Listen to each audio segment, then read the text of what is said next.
I'm going to go ahead and stop sharing here and turn it over to Sharon, who is GPEC's COO, as she has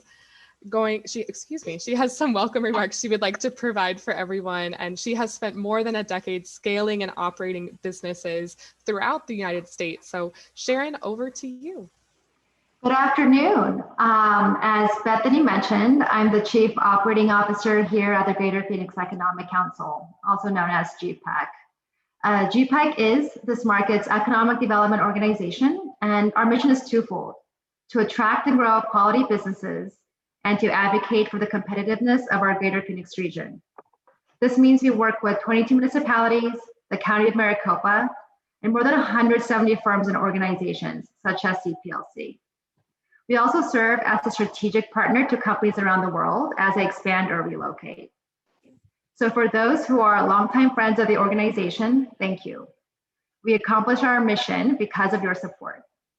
And for those new to GPEC, including many of the small businesses that are on the line, welcome.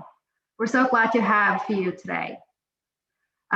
Because GPEC is data-driven, we are constantly analyzing the region's economic position, and we share those assessments with our stakeholders. This past year, macro events have accentuated the fact that small business is the backbone of the state's economy. That's 592,000 small businesses, comprising 99.4% of all businesses statewide, employing 1.1 million people, which equates to nearly 45% of the state's workforce. Yet this community often has a capital runway of just 27 days, thereby suffering the brunt of the damage brought by COVID-19. Today, we have entered round 3 of the SBA's loan process for the Payment Protection Program, also known as PPP. These federal dollars allocated via the CARES Act have been a lifeline, and it was paramount for our region to overperform on the second round of funding last year to support recovery. Fast forward to January 31st, 2021, just 9 days ago, and our analysis here at GPEC of SBA data shows that through all 3 rounds of PPP funding, including the live one now, over 70% of eligible Arizona small businesses have in fact received funding through PPP. This 70% equates to over 96,000 loans totaling roughly $9.2 billion. At our core, GPEC works to positively impact one business, one job, one life at a time. So while these PPP figures are encouraging, we won't be satisfied until every single eligible small business in need can participate in the program, especially since the PPP loan application and forgiveness processes are not without challenges. In response, the county and 22 cities and towns in our region, embodying the spirit of Greater Phoenix, have stepped up time and time again with not only broadcasting directories of resources, but also through their own various funding programs. Here at GPEC, we are here to serve as well. If you have any questions at any point in time about PPP processes, please reach out by visiting gpec.org, that's gpec.org, and we will be happy to assist through our chat feature. And in the name of that service, we are just so grateful to present today's webinar, GPEC's second Ambassador event of 2021, through a partnership with Prestamos CDFI. Prestamos, a community development financial institution and a community development entity, provides high quality financial products and services for small businesses and impactful economic development projects. We here at GPEC simply marvel at the impact that Prestamos has had and continues to have in this region. Joining us today from Prestamos CDFI, a wholly owned subsidiary of Chicanos por la Causa, is Amber Cordoba, Director of Business Education and Counseling Services. In her role, Amber is responsible for the delivery of technical assistance through an amazing group of professional business advisors and coaches. Her team specializes in working with entrepreneurs, developing and improving business financial health through establishing best practices and providing education and coaching to help businesses thrive and create opportunities within their communities. And with that, I'll turn it over to Amber. Thank you so much for that wonderful introduction, and thank you for having me today. I'm really excited to be here and for the opportunity to get to share with our business community about the Paycheck Protection Program. We'll go through the presentation today, and if you have questions, I would recommend maybe waiting to the end of the presentation. I've given this presentation a lot lately, and I feel like it's gotten to a good point where I answer most of the questions, and then we'll also have an opportunity for some individualized breakout rooms if you do need assistance with preparing your application, or if you have some specific questions about your individual situation. And I'm more than happy to answer those either online, or we can take it offline and have a meeting afterwards as well. So again, thank you so much for having me. Prestamos CDFI is a mission-driven lender and an SBA lender, and we are participating in the protection program. And let's go ahead and get started. So next slide, please. So for those that are not familiar, the Paycheck Protection Program is actually a forgivable SBA loan program, and 100% of the proceeds of this loan are actually forgivable if they're used for the correct purposes, and we'll go into more detail about that a little bit later on.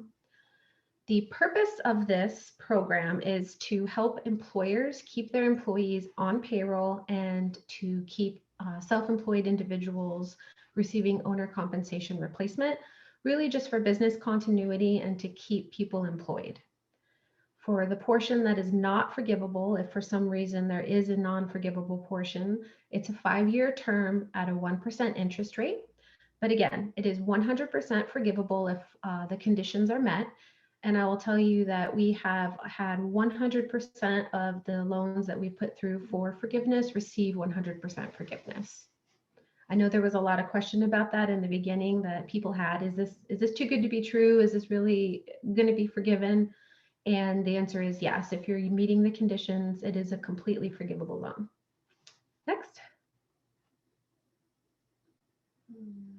So there's a lot of burning questions, and these are kind of the top questions that I get. One is, if I already received a first PPP during one of the first 2 rounds, am I eligible to get a second draw PPP loan? And the answer to that question is yes. If you received a first PPP and you meet the conditions, then you are eligible to do a second PPP loan. And we'll talk more about what those requirements are. It is also not a requirement that you apply for or receive forgiveness on your first PPP loan before you apply. So you can have your first PPP and your second PPP without having to apply for forgiveness. So that removes that barrier. If you missed out the first time around, or you are a business type that is not eligible to receive a PPP during the previous rounds, you can now apply for your first draw PPP loan. You have to meet all the requirements of the program, but you are eligible to apply. And then when and how can you apply? You can apply now. You can use any lender that's authorized by the SBA, and you can look on the SBA Lender Match website at sba.gov, or very happy to have you come on board with Prestamos as one of our clients. We are accepting first and second draw borrowers, and you can apply directly on our website at prestamosloans.org/PPP. Next.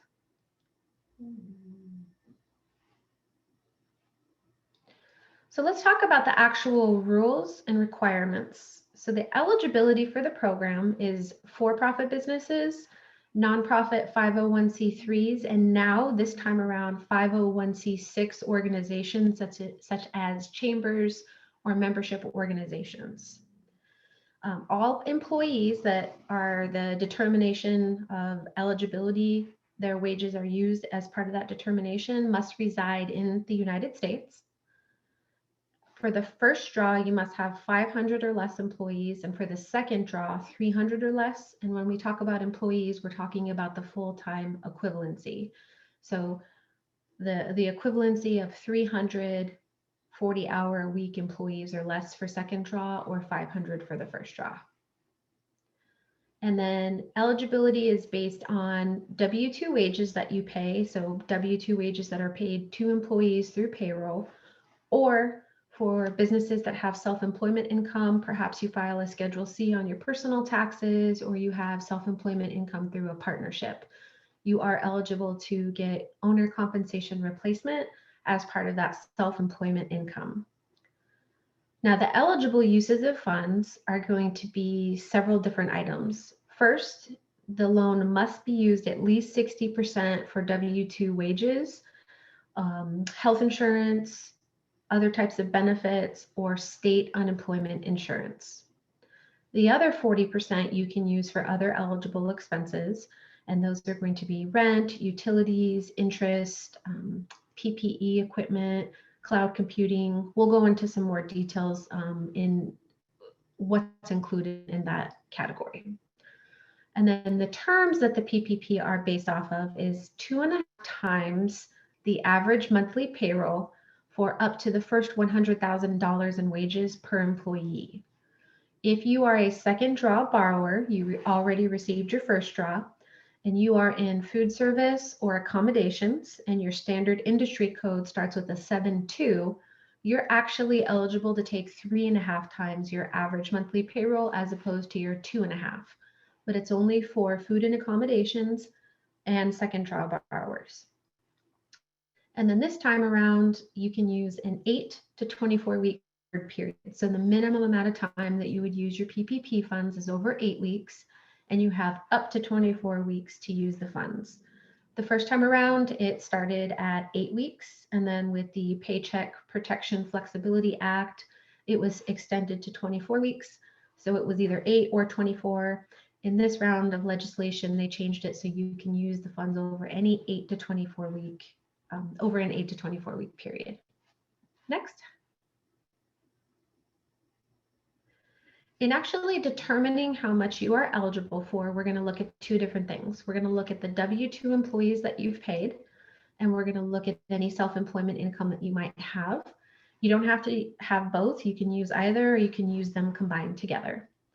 So first, we're going to look at W-2 wages. If you paid W-2 wages, and those are wages that you paid to your employees where you withheld taxes and you filed tax returns, you give them a W-2 at the end of the year, those are considered your W-2 employees. This program does not provide eligibility based on 1099 contractors or subcontractors, because a subcontractor or anybody that receives a 1099 is eligible to apply for their own PPP for self-employment income. So we're just talking about those W-2 employees. So you take all the W-2 wages that you paid for the year, and that's going to include any wages, any salary, any tips, bonuses, sick time, paid time off, the total wages for the year, in addition to any company paid for health or retirement costs and any state unemployment costs. You're going to add that all together and get one lump sum of the total payroll expenses for the year. Divide that by 12 to get your average monthly payroll cost, and then you'll multiply that by 2.5. Remember that if you are in food or accommodations and this is your second draw, you're eligible to use 3.5 times. That amount is the amount that you're eligible for your PPP loan. If you are self-employed, the calculation is going to be a little bit different, especially if you don't have W-2 wages. You're going to look at your Schedule C if you file a Schedule C for your business. And you're going to look at line 31, your net income.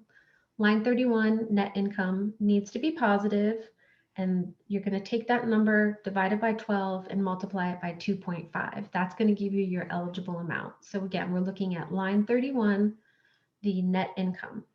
If you have W-2 wages that you pay and you have self-employment income, then you would add those two numbers together, your total wages for the year in addition to your line 31.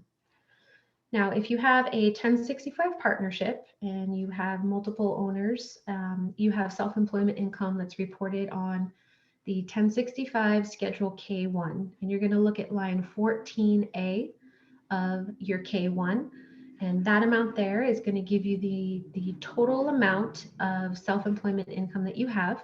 You're going to add that together for each partner, and each partner will be a part of one PPP application. Each partner does not apply for their own, it's all on one. So you'll add the total amount together of all 14A for each K1. You're going to multiply that number by 0.9235 to adjust for self-employment taxes. And then you'll divide that by 12 to get your monthly average, and then multiply it by 2.5 or 3.5 if you are a second draw food or accommodations provider. And that's how you get the actual amount of PPP that you are eligible for. Next slide. Now, when you're making an application, every lender that you work with might be a little bit different in what they're requiring. I'm going to talk today about what we're looking for when you are making an application through Prestamos. We're looking for preferably the 940 federal unemployment, the FUTA. A lot of nonprofit organizations may not have that because you may be exempt from federal unemployment tax. That's okay, we can accept some other types of forms, but the easiest form for us to look at is that 940 FUTA form. If you want to go to the next slide, I actually have an example of what that form looks like. So if you see here up top, it's the employer's annual federal unemployment tax return. And we're looking for line 3, total payments to all employees. This is going to give you the total amount that's been paid. It's there in yellow. So you'll use that number, divided by 12, multiply by 2.5. Next. If you do not have the 940, you could also provide copies of your W-3 and W-2s. Again, that's not a preferable way to do it, but that is something that we can accept. Most employers are also going to have quarterly forms. So we're talking about the IRS quarterly form 941, and that's the form that you report on a quarterly basis to show the total wages and all the taxes that you withheld and the taxes that you paid on behalf of your employees. You're going to want to provide all 4 quarters. And if you go to the next slide, I have an example of the 941 as well. So we're going to be looking at column 1, line 5C, the taxable Medicare wages and tips, and it's highlighted down there in yellow at the bottom. And then again, you want to provide 1 for each quarter, and we're going to add all 4 quarters together. Up on the upper right-hand corner, you can see that there's 4 different quarters, and you'll have 1 for each individual quarter. Most times you can get all of these forms from your payroll service provider. If you use QuickBooks Online Payroll, you can print them right from QuickBooks. If you have somebody that prepares your payroll for you, that's a bookkeeper or a payroll service that's not a large ADP or Gusto, they typically have copies of these and maybe even emailed them over to you. Next. And if you want to go to the next slide, we actually have state unemployment form, an example of that as well. So here in Arizona on a quarterly basis, we file this UC018. This is the quarterly Arizona unemployment tax. You're going to look at the total wages paid in quarter. So that's line 1 there. We can add all 4 quarters of those together. And then if you remember, I mentioned earlier that we can also use unemployment tax that you've paid to the state of Arizona as part of your eligibility computation. So we'll be looking at line 4 of each of these to determine how much you've paid in tax. And we can add that to your PPP loan amount as part of the eligibility. So if you have access to this, I would recommend making sure that you pull this together so you can maximize your PPP loan. Oftentimes, you can also get a report from a payroll service provider, or you can do a payroll summary report through QuickBooks or other types of accounting software, and it'll actually break down and show you what you've paid. It's typically called SUTA, state unemployment tax. And then if you want to go to the next slide, we'll talk about tax documentation. You definitely want to make sure that you're providing a payroll summary report as well, because any lender is going to have to verify that anybody that was paid over $100,000 in wages, whatever's in excess of $100,000 is removed from the computation. Another thing that's really important to remember is that you're going to want to provide tax documentation for the same year. So you can make the choice. You can use your 2019 documentation or you can use your 2020 documentation, but you can't commingle. So you can't provide self-employment tax documents for 2019 and payroll documents for 2020. It has to be all the same year. You'll also need to provide your articles of incorporation or organization, and those can easily be found on the Arizona Corporation Commission website, or if you're organized in another state, you should be able to search online and pull down those articles if you don't have a hard copy or an electronic copy already. If you are a sole proprietor and you don't file with a business name, you won't have to provide those because you don't have one. There will also need to be owner verification information. So you will have to provide personal information about any owner of 20% or more of the company. If you are a nonprofit organization or a 501c6 chamber or membership organization and you don't have ownership, you don't have to provide social security information, but you will have to provide just the personal information on an authorized signer and photo identification just for verification purposes. And then if you will be providing tax returns for self-employment income, we're going to be looking at the 1040 Schedule C for a sole proprietor or a single member LLC. And you look there and we're looking at line 31, that net income. If you want to go to the next. Oh, can you go back to, sorry. There we go. If you are a 1065 partnership, we're going to be looking for the Schedule K1. And if you are a corporation, we're going to be looking at the 1120 or the 1120S. Now you can be an LLC and file for the S Corp designation. We don't have to have the 1120 or the 1120S tax return because your PPP loan is going to solely be based on W-2 wages. So we only need those payroll tax documents. However, if you did pay any kind of pension or retirement or any health benefits, you can demonstrate that those were paid because they show up on your tax return. So you can provide your tax return if you're going to use that to show the benefits that were paid by your organization. And if you're a nonprofit organization that files a 990, you can provide the 990 for the same purposes of showing any benefits or retirement or pension. But we'll be using W-2 wage verification in order to determine your eligibility. Okay, next but 2 slides. There we go. Okay, so one thing to point out is that how we determine your eligible amount for the PPP loan is different than how you can use the PPP loan, and that's created quite a bit of confusion. So remember, in the computation, we're only looking at basically total wages, benefits, and state unemployment or self-employment income. Your lease, operating expenditures, any of those types of things that we're about to talk about are not considered part of the eligible computation, but they are eligible uses of the funds. So while you can't use them to increase the amount of your PPP loan, you can use them with the proceeds. So remember that 60% at least, and you can use 100% for payroll. That would be preferable to use it to keep employees on staff, to keep people paid, but you do need to use at least 60% for payroll expenses. And when we talk about payroll expenses, we are talking about wages, tips, commissions, any paid time off, sick time, also any company paid for health or retirement benefits and state unemployment tax. And when we're talking about those benefits, we're talking about the employer portion, either the match portion or the portion that you've sponsored for the employees, not the amount that's withheld from their paycheck when you pay them, because that's already a part of their gross wages that we've already used as part of the computation. So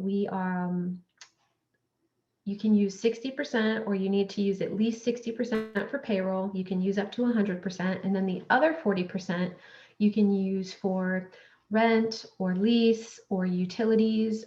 You can also use it for mortgage interest or fixed interest if you have a fixed loan, such as another SBA, a micro loan, or maybe a real estate loan. But it's the interest portion only, and it's just the normal regular interest portion of the payment. You can't do any prepayment. One other important thing to note about this particular section is that any of these utilities, rent, lease, all of this had to be in place on February 15th, 2020.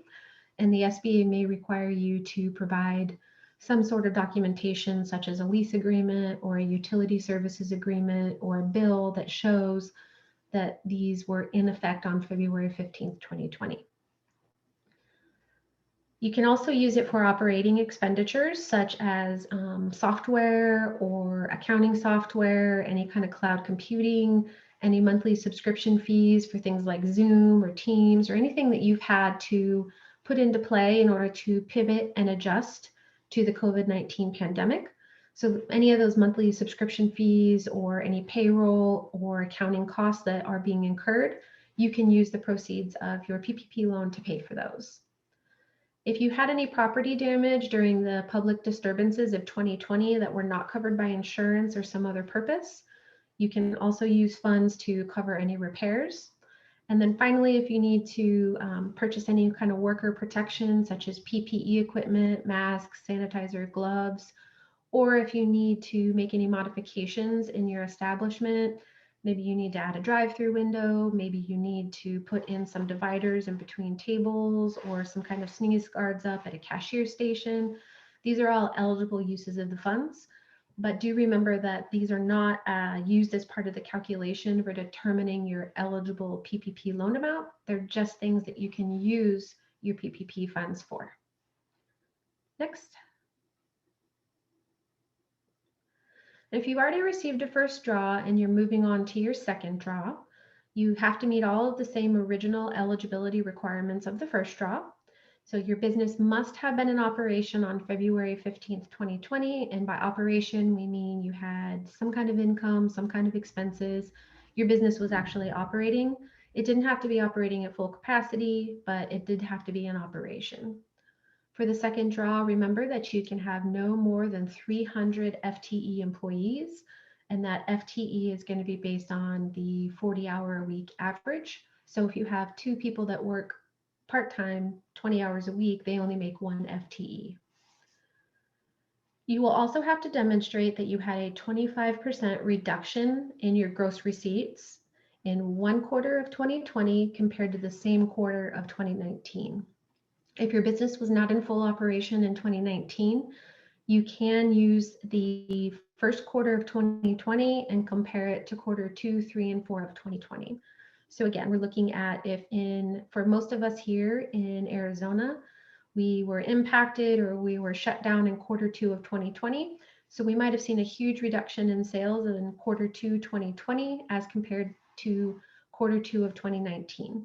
So you'll want to look at which quarter did we see a reduction? Was there at least a 25% reduction? If you did not have a 25% reduction in one quarter of 2020 compared to 2019, then you won't be eligible for the second draw PPP. And in terms of lender choice, you can use any lender that you want for the second draw PPP. You don't have to use the same lender, and there are quite a few lenders out there that did the first draw PPPs, but that are not doing the second draw PPPs. There's also a lot of lenders that are only doing second draws to their existing customers or not doing any first PPPs at all. So we are more than happy to support you through either a first draw or a second draw, no matter what lender you used in the past. And we'd be more than happy to have you place your loan with us. Next. I will put this in the chat, but for those of you that may not have access to regular accounting or don't have somebody that can take a look for you, I've created a spreadsheet. And if you want to go to the next slide,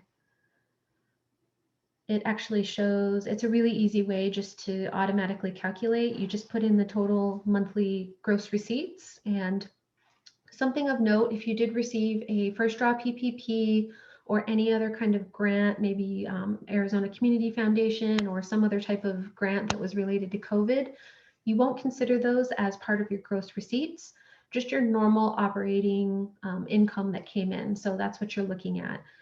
Well, you can use this spreadsheet. I'll put it in the chat here at the end for anybody that's interested to pull it down and use it, but it'll automatically tell you based on your monthly gross sales, whether or not you qualify for the 25% reduction. Other types of things that you can provide to demonstrate that would be a copy of your profit and loss statement for the quarter, or you can do it year over year. You could also provide your 2019 and your 2020 tax returns. Something really nice that the SBA has done to kind of remove the barrier of providing this documentation up front is if your PPP is $150,000 or under, you just have to attest that you had a 25% reduction, and I would make sure that you have it, but you don't have to provide that documentation until you actually apply for forgiveness after the 8 to 24 week covered period. Now, if you are getting a PPP loan for 150 or more, then you will have to provide that proof up front. And again, that can be a profit and loss statement, That can be accountant prepared, or it can be company prepared. If it is a company prepared profit and loss statement, you want to make sure that you have your signature on the first page of the P&L. You can also provide your year-over-year tax returns for 2019 and 2020. Next. So just a quick recap of the program before we get into the Q&A session. The PPP program is now open to first and second draw borrowers. So anybody is eligible. If you meet the eligibility requirements of the program, you can apply now. You can apply with any participating lender, and you can find that on the SBA website at sba.gov, and they have a lender match option. You can also, would love to have you apply with us online at prestamosloans.org/PPP. It's a really easy process. Remember that your eligibility for determining how much your business is eligible to receive in PPP funding is going to be based on either your self-employment income or the W-2 wages that you pay to your employees, in addition to any retirement or payroll benefits that you pay to your employees, and any Arizona unemployment. If you are a self-employed individual that files a Schedule C, we're looking at line 31 of your Schedule C, that net income. If you're a partnership, we're looking for the K1s, line 14A, and all the partners' totals added together. If you are a first draw borrower, your FTE, your full-time equivalency, needs to be 500 employees or less. And if you're a second draw, you need to have 300 employees, FTE or less, and have seen that 25% reduction in one quarter of 2020 compared to the same quarter of 2019. And when we talk about quarters, we're talking about the standard calendar quarters: January, February, March, April, May, June, July, August, September, and October, November, December. And then forgiveness, 100% of this PPP loan is forgivable if you use at least 60% for eligible payroll costs. And again, you can use it 100% for payroll. The other 40% can be used for those eligible expenses, and that was rent, lease, utilities, PPE, cloud computing, accounting, any property damage that wasn't covered as a result of the disturbances of 2020. You can use your PPP for any of those things. Just remember that magic number of at least 60%. One thing that's important to note is it's not a cliff. If for some reason you can't meet that 60% payroll eligibility and you only do 50%, it won't mean that your whole loan won't be forgiven. It's a sliding scale. And then borrowers who are self-employed using Schedule C net income or K1 income, you can use up to 100% for owner compensation replacement, and you can just pay yourself in draws the whole amount of the PPP over that covered period of 8 to 24 weeks. And then finally, you're going to want to maintain your full-time equivalency headcounts. So you shouldn't receive your PPP money and then lay off your entire staff and pay yourself all of that money. You should keep your staff on your employees on staff and continue to pay them at the same rate that you've been paying them historically. There's some specific requirements around that, and I won't get into that, but I can be happy to talk to anybody in a little more detail if that's a concern of theirs. Next. There's also a lot of additional resources that are available. The SBA provides a ton of resources through small business development centers, also through SCORE. We have something called the Prestamos Prime program. This is geared towards providing assistance to micro entrepreneurs with 10 or under employees. It's a no-cost assistance, and we assist with things like accounting, marketing, social media, coaching, website development.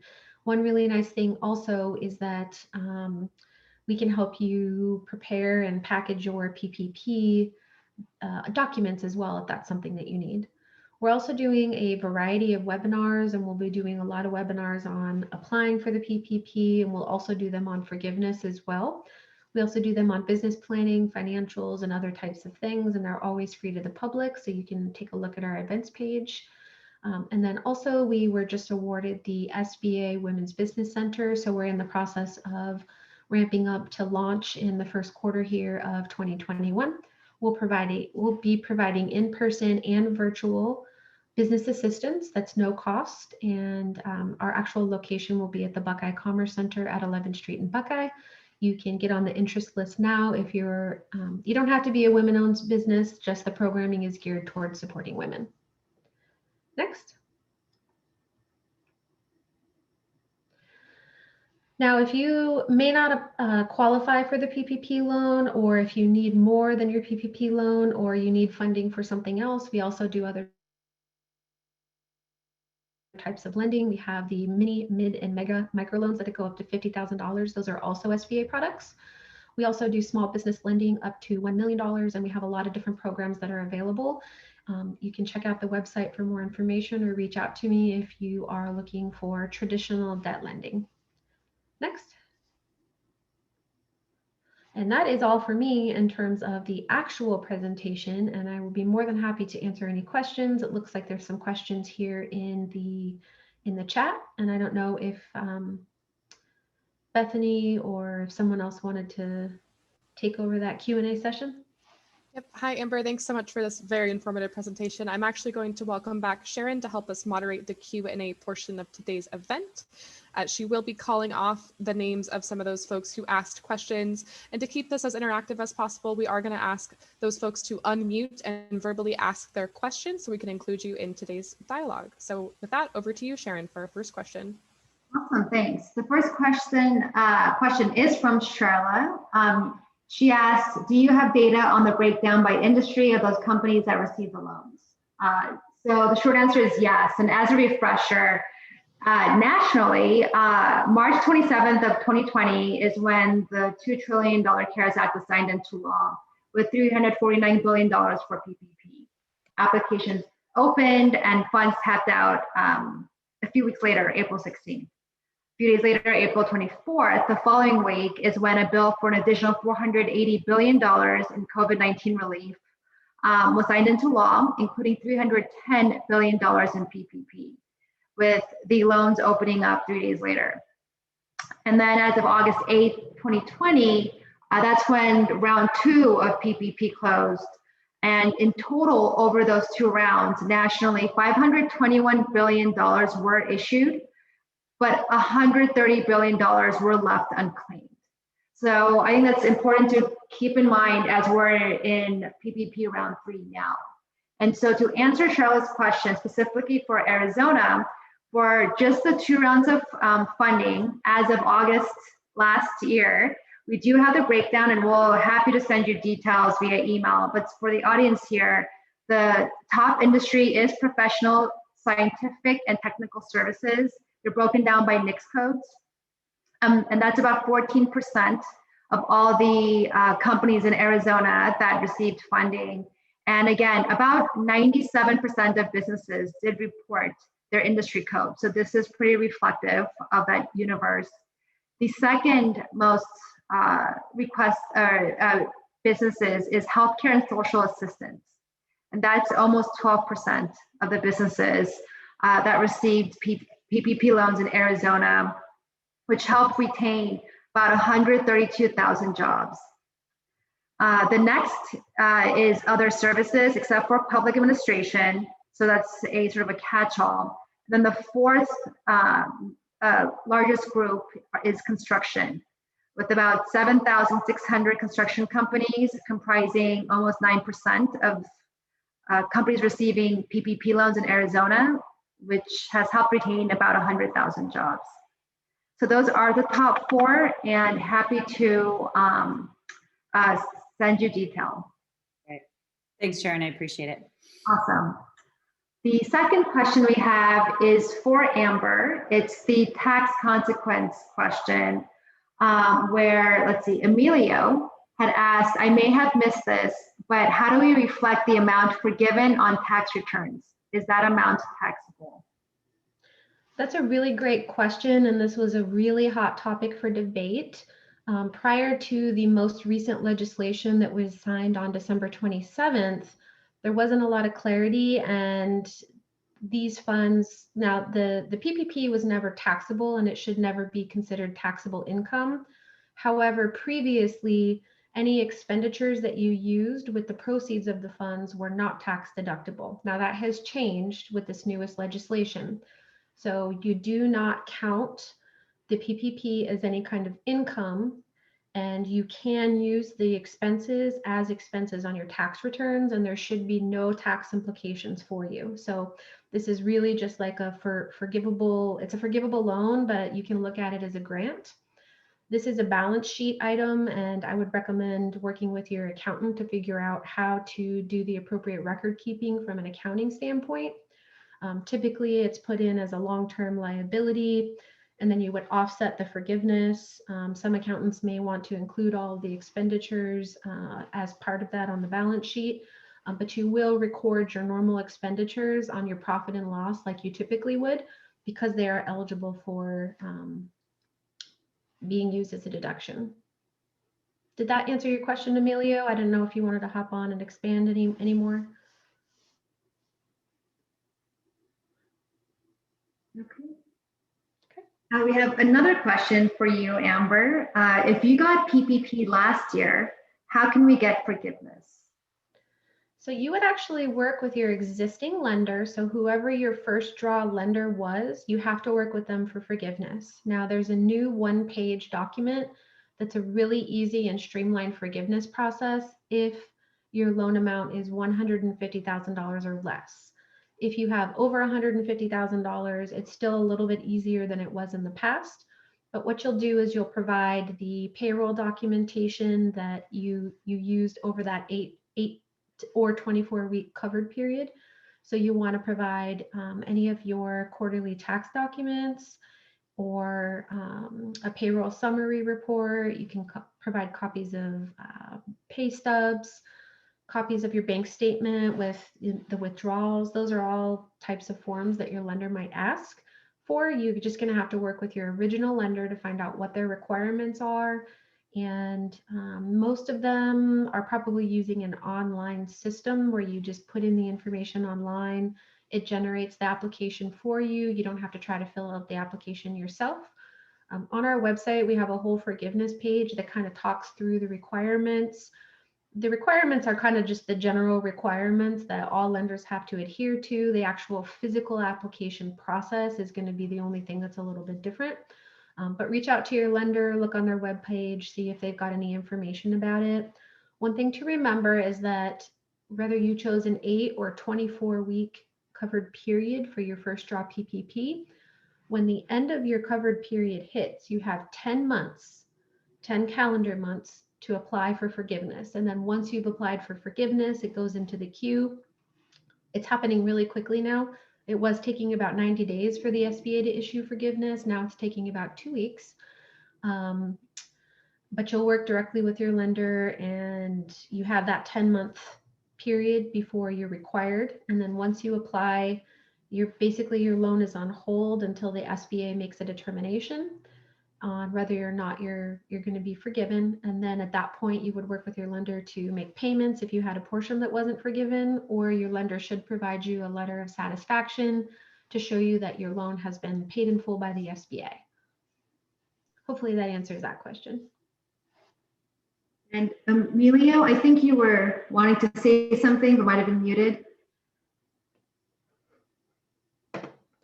And remain muted. Okay. $1 into the mute jar. It's all right. We've just been doing this for a year. Come on. Okay. Are there any other questions? It looks like one or two may have been answered in the chat. Looks like there's a question about, can a new hire be paid as part of the PPP? And yes, you can use it for all of your payroll. Remember that it's an 8 to 24-week period. So depending on how many people you have on staff, if you're adding new employees to the mix, it's based on 2.5 times. So you may use your PPP funds quicker than that 2.5 months. Or if you are getting some regular income in and you want to stretch it out over the 24-week period to just act as a supplement to your payroll, you can do that as well. You get to choose when and how you spend it. Just remember that it's in between the 8 to 24-week period.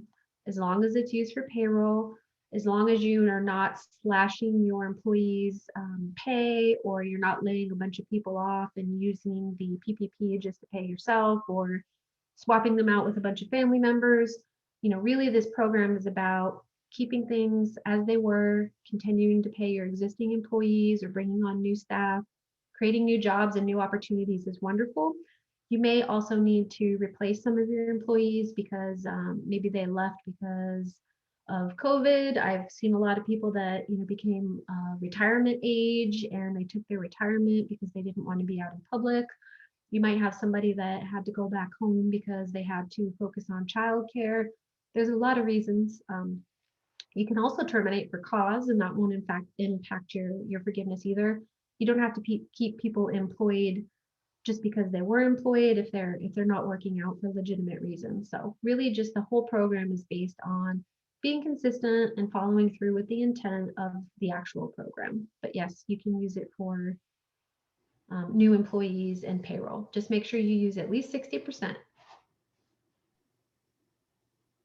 All right. Any other questions? So I'm finally on. Can I jump in? I'm sorry, it's Emilio. I had to call from the other line. I apologize. So thank you so much for this partnership, GPEC.